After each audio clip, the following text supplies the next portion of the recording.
पंजाब से हैं भगवान दास जी, स्वागत है आपका। हाँ जी, अपने गुड़िया है जी 10-11 साल की जी 11 साल की गुड़िया है आपकी। हाँ, वो रात को सोते हुए दांत खिचड़ती है जी। रात को सोते वक्त दांत सोते हुए दांत खिचड़ती है, ठीक है, जैसे ठीक है। चढ़ करते हैं। ठीक हाँ है, जी। ठीक है जी। इनको एक दवा आप दीजिए। और वो दवा क्या है? कैल्शियम। किसी भी सूरत में कैल्शियम की कमी को पूरा कर दीजिए इनकी। और कैल्शियम की कमी पूरी कर देंगे तो इनके दांत ये जो किचकिचाते हैं वो ठीक होना मुमकिन है। अगले कॉलर हैं दिल्ली से दयावती जी, स्वागत है आपका। नमस्कार मैम। जी नमस्कार। नमस्कार भाई साहब। जय हिंद, आदाब, स्वागतम, वेलकम। हमारी बहन के लिए वेलकम। बताइए क्या हाल है आपके? हाँ ठीक है भाई साहब। भाई साहब मैं ये पूछ रही थी, थायराइड की दवाई खाते हैं तो उसके बाद नाश्ता मतलब कितनी देर में खाए? आधे घंटे बाद। और एक ये सवाल है कि जो मैं ये धनिया, सौंफ, सौंठ और नमक जैतून मिला के जिनको भी देती हूँ ना, उनको मतलब ये यूरिन में जलन होती है ना, उनको बहुत फायदा हो रहा है, बहुत जी। और सही बात है। एक सवाल ये है, जैसे अभी आपने बताई आँखों के लिए, आँखों में थोड़ी सी जलन सी ना मेरा भी हो जाती है, तो ये एक आधी ये मुंडी बूटी का मैं भी खा लूँ? ठीक है, ठीक है। और क्या सवाल? बस इतना ही है भाई साहब, इतने बता दो। रोज ज्ञान देते रहते हैं कुछ ना कुछ जो समझ में आता है। देखो हमारी बहन का फ़ोन आ गया, आज हमारा दिन बहुत अच्छा जाएगा। और मुंडी बूटी आप ले सकते हैं और कोई भी ले सकता है।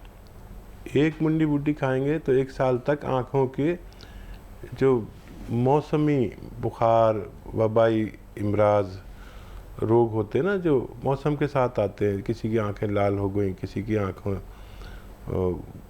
वो वायरल कुछ फ्लू चलता है, आँखों का फ्लू चलता है तो पूरे इलाके के इलाकों को हो जाता है। एक आदमी दूसरे को देख लेता है तो उसकी भी आंखें लाल हो जाती हैं। तो 1 साल में 1-2 तो सबको खा ही लेनी चाहिए। मैं भी खा लेता हूँ। इस साल भूल गया हूँ लेकिन आपने याद दिला दिया तो मुझे भी खानी होगी। अब क्या सवाल था? थायराइड की अगर कोई दवाई ले रहा है तो खाना कब खाना चाहिए? आधा घंटे बाद ले लें तो ज़्यादा मुनासिब होगा। और एक सवाल था इनका। हाँ जी, धनिया, सौंफ और सौंठ और जैतून का जो नमक होता है यूरिन में इन्फेक्शन के लिए, तो वो तो बना के प्रचार प्रसार कर रही हैं। हाँ देखिए, आपको तो सब तजर्बे हो गए, शायद मेरी बराबर तजर्बे हो गए। ये जिनको पेशाब में जलन होती है मर्दों को कम और महिलाओं को ज़्यादा होती है, तो इसकी 1-2 खुराक से ही हमने देखा अपने अनुभव में कि उसमें आसानी हो जाती है। महिलाओं को ये बहुत ज़्यादा प्रॉब्लम रहती है। इसके अलावा देखो सिस्टर, ये एसिडिटी, कब्ज़ में तो फ़ायदा कर ही रहा है और गैस में, और ये थायराइड में भी दे सकते हैं। और जो यूरिनली इन्फेक्शन है उसमें दे सकते हैं, जिसकी क्रेटिनाइन बढ़ जाती है, यानी हमारी किडनी में गंदगी की एक लिमिट है 1 पॉइंट। इससे ज़्यादा बढ़ जाए तो हम किडनी के मरीज़ हो जाते हैं और फिर हमें डायलिसिस क्या क्या कराना पड़ता है। वो लोग भी ले सकते हैं इनको। और लीवर के लिए बहुत अच्छा है, स्किन रोग के लिए बहुत अच्छा है। ये कितने रोगों में काम आता है मुझे खुद नहीं पता। कभी कभी तो कोई मरीज़ मुझे बताता है कि मैंने इसमें ये ले रहा था तो मेरा ये भी ठीक हो गया। तो इसको आप नोट करके रखें, बहुत काम का नुस्खा है और आप जिसको भी दे रहे हैं उसको फ़ायदा हो रहा है। वैसे ये असली चूरन है और दूसरे लोग ना जाने क्या क्या मिला के दे देते हैं, लेकिन ये असली चूरन है। सुलेमानी चूरन कहते हैं इसे। आप याद रखना, मेरा नाम सुलेमान है, इसे सुलेमानी चूरन कहते हैं। असली दवाएं मिल गई तो फ़ायदा होना मुमकिन है। अगली कॉलर है पंजाब से लता जी, स्वागत है आपका। नमस्कार मैडम जी। जी नमस्कार। नमस्कार वीर जी। आदाब, जय हिंद, वेलकम।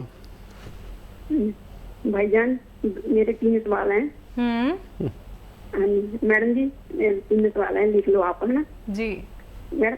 एक ना भाई है, उसको शुगर भी और जुकाम, खांसी, नजला इसके साथ में जल्दी रहती हैं, उसको क्या क्या दें? और एक हम जो आपने मुंडी बटी बताते हो, उसको चबाकर खाना है? चबा के नहीं, और निगल कर खाना, निगल कर। साफ्ती को? हाँ, साबुत ऐसे मुंह में रख के और निगल के खाना है। भाई अगर किसी को साथ में कब्जी हो, उनकी आंखें लाल रहती हैं और खुजली होती है, तो उसको कब्जी भी है, उसको क्या दें फिर? मुंडी बटी दें और क्या दें? और एक सवाल और है भाई मेरा। भाई एक सवाल ये है कि जो उनाव वाला नुस्खा है इम्यूनिटी बढ़ाने के लिए, जिसको खट्टी चीजें नहीं सिखाती और ठंडी चीजें नहीं सिखाती, हम उसको दे सकते हैं? ठीक है। हाँ, खट्टी और ठंडी चीज़ें उनको खानी नहीं चाहिए जिनको ज़ुकाम, नज़ला, खांसी, बलगम, छींके, एलर्जी होती है। तो उनको खट्टी चीज़ें उस वक्त तक नहीं खानी चाहिए जब तक ये नुस्खा वो इस्तेमाल कर रहे हैं। और ये नुस्खा इस्तेमाल करने के लिए 5-6 महीने दरकार होते हैं, 5-6 महीने चाहिए होते हैं। जब तक ना करें तो बहुत तेज़ी से फ़ायदा मुमकिन है, करेंगे तो फिर वक्त ज़्यादा लगेगा, तो आपको हमसे शिकायत हो सकती है। मुंडी बूटी वाला आपने जवाब दे दिया हकीम साहब। इनके एक भाई हैं जिनको शुगर है और नज़ला ज़ुकाम रहता है। हाँ देखिए, शुगर का तो इलाज करना ज़रूरी है, लेकिन शुगर वाले खट्टी चीज़ खाते हैं, वो नज़ले वाले खट्टी चीज़ खाते हैं तो उन्हें नहीं चलती अक्सर। तो जैतून का सिरका नहीं दे सकते इन्हें, अगर नहीं चले तो इनको जामुन का गोंद आधा ग्राम 2 बार दिया करें दिन में, इससे ज़्यादा ना दें। ये दरअसल बहुत तेज़ होता है। अक्सर आपने देखा होगा कि हम जामुन अब आने वाली है, मेरे ख्याल से अभी आ जाएगी या आ गई होगी, तो हम 200-300 रुपए की जामुन खा जाते हैं। शुगर वाले तो बहुत ज़्यादा खाते हैं और सोचते हैं इससे फ़ायदा हो जाए, लेकिन बहुत मामूली सा फ़ायदा भी होता हो तो मुझे इत्मीनान नहीं होता। इसी का एक गोंद आता है जिसे जामुन का गोंद कहते हैं, असली ले लें और आधा ग्राम खाने से पहले, आधा 1 घंटे पहले खा लिया करें। इसे ज़्यादा ना खाएं, काफ़ी तेज़ होता है। एक आधा ग्राम में, इसके गोंद में 2 किलो जामुन की ताकत होती है। इससे ज़्यादा कभी ना खाएं। तो मैं फिर से बता दूं कि ये आधा ग्राम में 2 किलो जामुन की ताकत होती है। और वैसे ही असरात इसके हैं कि जैसे आपने आधा ग्राम खा लिया तो 2 किलो जामुन खा ली। अब 2 किलो जामुन तो आदमी खा नहीं सकता, तो उतना ही फ़ायदा करता है ये, लेकिन आधा ग्राम से ज़्यादा ना लें और 1 या 2 ही बार लें और खाने से पहले लें तो फ़ायदा मुमकिन है। और सवाल? जी, एक सवाल है इनका कि कोई है इनके घर में जिनकी आंखें लाल रहती हैं और कब्ज़ की शिकायत है। आँखों के लिए, लाल के लिए कोई और भी दवा ले सकते हैं, एलोपैथिक डॉक्टर को भी दिखा सकते हैं। और एक आता है, देखिए, कब्ज़ के लिए पहले लीजिए, कब्ज़ के लिए सौंफ, सौंठ, ज़ीरा, अजवाइन, धनिया, मेथी। सौंफ, सौंठ, ज़ीरा, अजवाइन, धनिया, मेथी, ये 6 चीज़ें 100-100 ग्राम ख़रीदें। और नमक तो आप जानती हैं, इसमें जैतून का 1 चुटकी 1 चम्मच में मिला के इन्हें खिलाएं कब्ज़ के लिए। और चिलगोजे का गोंद आधा ग्राम रोज़ाना रात को खिलाया करें, पानी से या दूध से खाना खाने के बाद, तो इनकी आंखों को भी फ़ायदा होना मुमकिन है। अगले कॉलर हैं दिल्ली से राजेश जी, स्वागत है आपका। हेलो। हाँ मैम जी, नमस्ते। नमस्कार सर। आदाब, जय हिंद।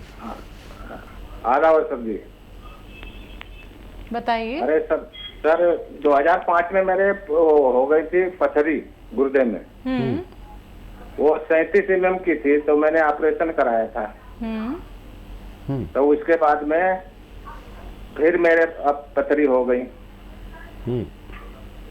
तो पथरी हो गई थी, तो फिर मैं दवाई खाता रहता हूँ, दर्द होता रहता है। ठीक है जी। तो देखिए, एक हम नुस्खा बता रहे हैं बहुत कामयाब, आप समझ लें तो बहुत अच्छा है। पथरी जब तक रहेगी, जब भी अपनी जगह से हिलेगी ज़रा सी भी तो तकलीफ़ देगी, और इसके निकलने के लिए हिलना भी ज़रूरी है। तो दर्द हो तो दर्द की दवा आप खा सकते हैं, और कोई दवाई नहीं है जो आप खाएं और दर्द ठीक हो जाए। पथरी पाउडर बन के निकल जाए, इसके लिए एक नुस्खा है, और नुस्खा ये है कि ये जो होता है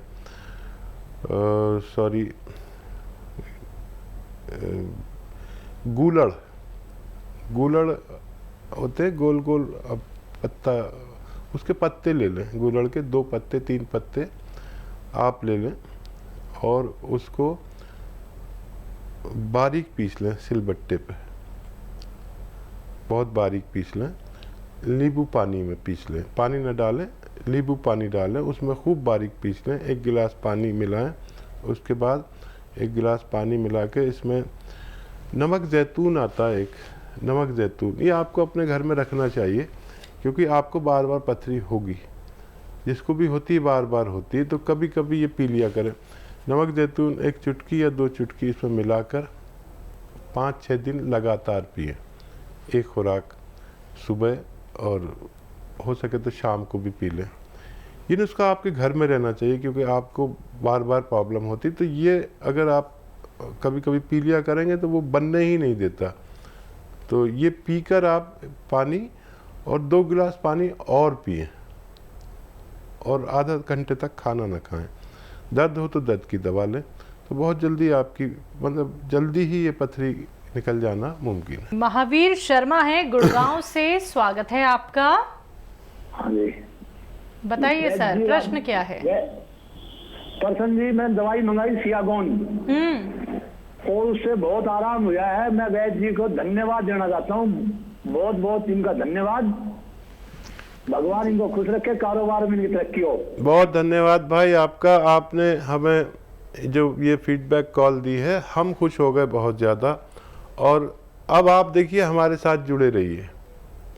आप हमारे साथ जुड़े रहेंगे तो उसका ये मकसद नहीं है कि मैं आपकी इज्जत करता रहूं, आप मेरी इज्जत करते रहें, वो तो ज़रूरी है सम्मान, लेकिन ये नुस्खा आपको अपने कम से कम 100 रिश्तेदारों तक पहुंचाना है। अगर आप ये प्रण लेते हैं तो आपका धन्यवाद स्वीकार है, अगर नहीं लेते हैं, आप हैं लाइन पे क्या? 6 घंटे चैनल देखता हूँ आपका। हाँ, आप ये प्रण लेते हैं कि आप 100 लोगों तक ये नुस्खा पहुंचाएंगे, ताकि 100 लोगों को और फायदा हो सके। देखो जी, कम से कम 50 आदमियों के पास मैंने आपकी दवाई पहुंचा दी है। अच्छा भाई, बहुत अच्छे आदमी हैं आप। और तारीफ करता हूँ कि मैं भाई, ये दवाई इससे बढ़िया कोई दवाई नहीं है।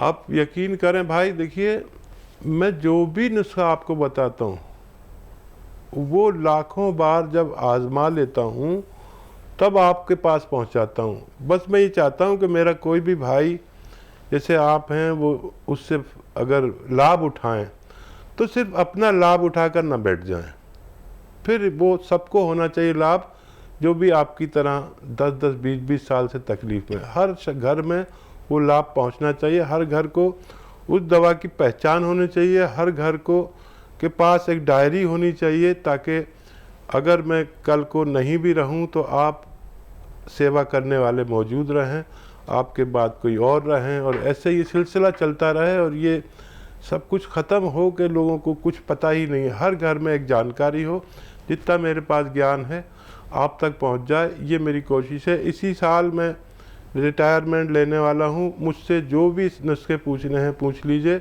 और जितना प्रचार प्रसार करना है कर लीजिए। फिर उसके बाद मैं नहीं मिलूँगा। आपका बहुत धन्यवाद कि आपने फीडबैक कॉल दी।